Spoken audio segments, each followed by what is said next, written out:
Assalamualaikum warahmatullahi wabarakatuh. Perkenalkan, saya Nahdiyatus Syafa'ah dari PAI 3 PAID. Akan mempresentasikan materi tentang teknologi multimedia dalam pembelajaran.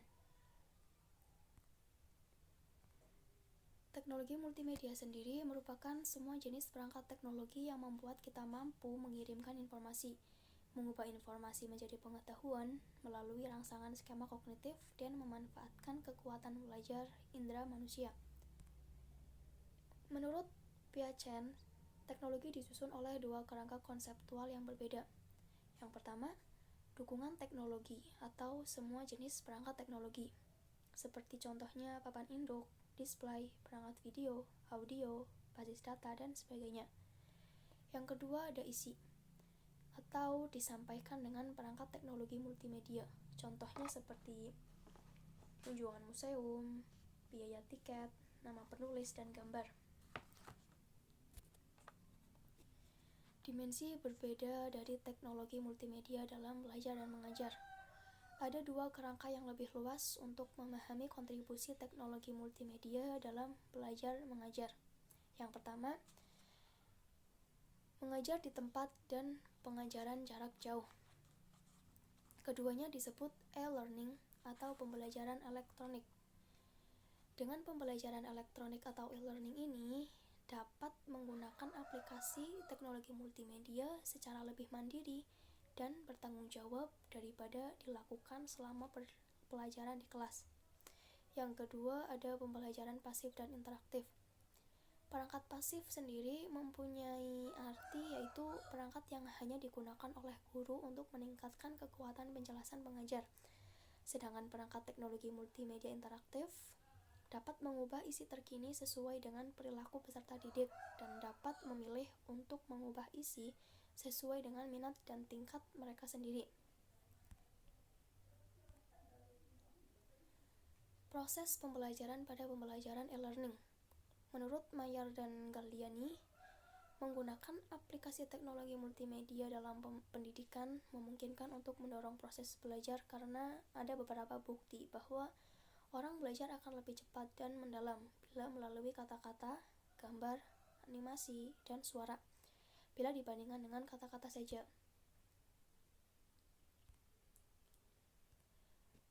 Dua teori berbeda tentang pembelajaran. Yang pertama ada teori penyampaian informasi. Teori ini menekankan mengajar hanya sebagai penyampaian informasi dan peserta didik sebagai penerima informasi. Yang kedua, ada teori kognitif. Teori ini beranggapan bahwa belajar sebagai kegiatan membantu perasaan, mengajar untuk menumbuhkan proses kognitif yang tepat untuk peserta didik. Peran teknologi dalam pembelajaran. Kelebihan teknologi dan multimedia dalam pembelajaran ini antara lain yaitu informasi daring.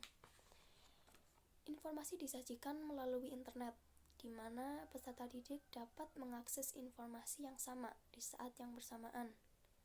Yang kedua ada simulasi, dapat memiliki akses pada situasi kehidupan nyata. Yang ketiga ada literasi visual, dapat belajar dan memahami lebih baik melalui alat bantu visual. Yang keempat ada penyimpanan data massal, dan yang terakhir ada hemat biaya. Selain ada kelebihan dari teknologi dalam pembelajaran ini, kelemahan juga terdapat dalam teknologi dalam pembelajaran. Di antaranya yaitu ada masalah hak cipta, pengajaran dehumanisasi atau menganggap peserta didik seolah-olah mesin, dan privasi dan keamanannya kurang terjaga. Karakteristik media dan dampak pembelajarannya.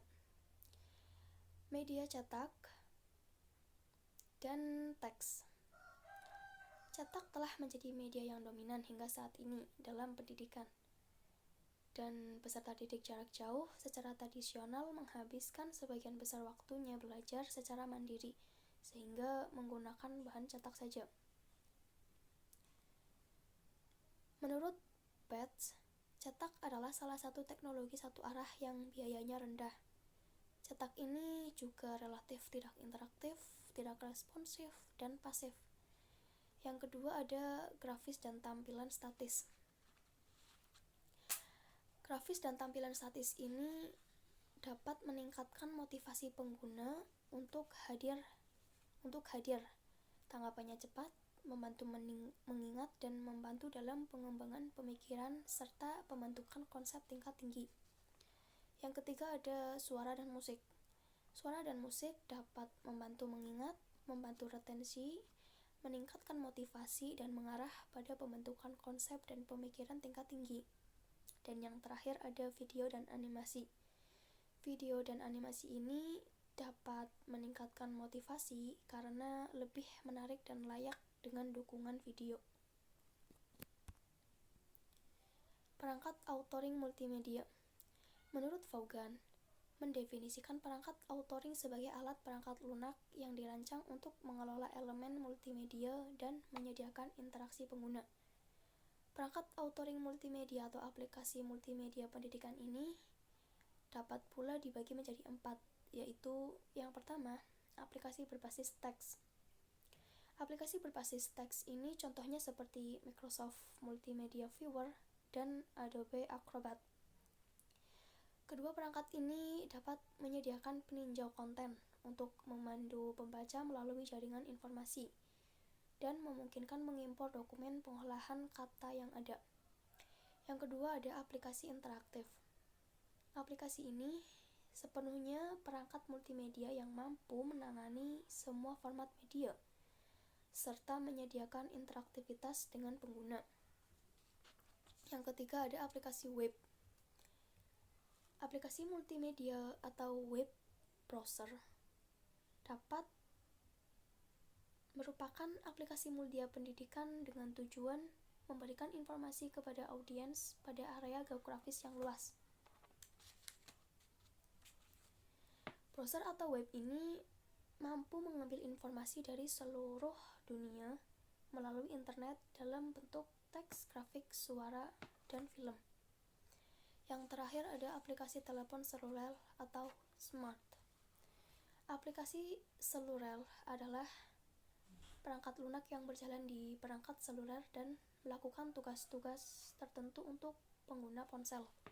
Seperti contohnya ponsel yang selalu kita gunakan setiap hari, yang dapat mencari informasi dari berbagai geografis.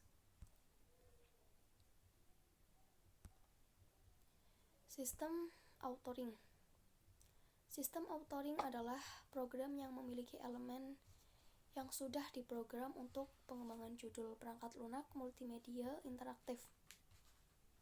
Sistem authoring ini terdapat beberapa macam. Di antaranya ada desain metafora dan atau paradigma authoring. Desain metafora ini juga terdapat beberapa macam.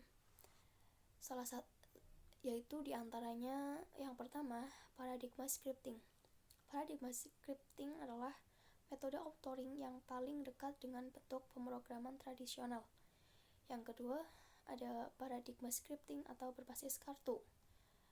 Paradigma scripting ini sangat cocok untuk aplikasi hypertext, contohnya HyperCard untuk Mac dan Toolbook untuk Windows. Selanjutnya ada paradigma kontrol berbasis ikon. Paradigma kontrol berbasis ikon ini dapat dipilih dan digunakan untuk menghasilkan diagram alur dan mengontrol aplikasi contohnya seperti Outerwear yang tersedia untuk Mac dan PC yang kompatibel dengan PC IBM. Selanjutnya ada paradigma bingkai atau frame. Paradigma bingkai atau frame ini dapat menggunakan palet ikon, namun tautan yang ditarik di antara ikon bersifat konseptual dan tidak selalu mewakili aliran program yang sebenarnya. Selanjutnya ada paradigma scripting atau pameran atau skor musik yang dapat menggunakan skor musik dengan metafor authoring utamanya.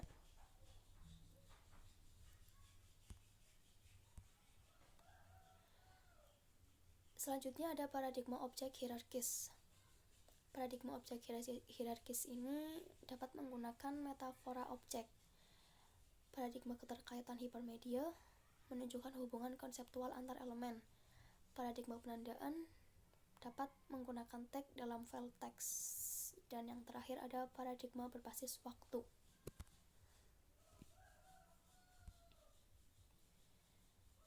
Selanjutnya ada antarmuka authoring.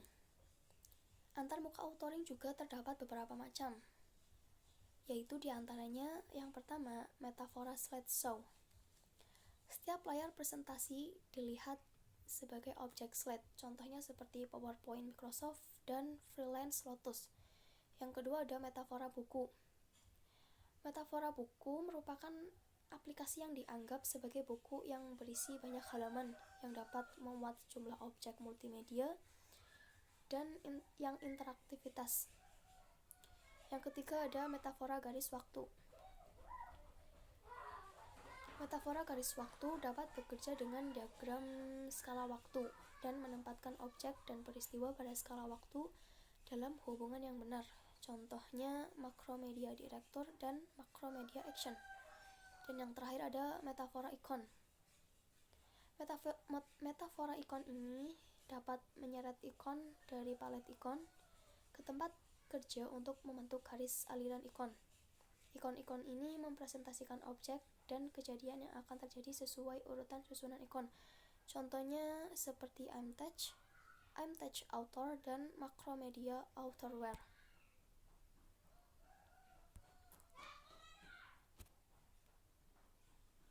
Ya, terima kasih. Sekian presentasi dari saya. Apabila ada salah kata, mohon maaf. Wabillahi taufiq wal hidayah. Wassalamualaikum warahmatullahi wabarakatuh.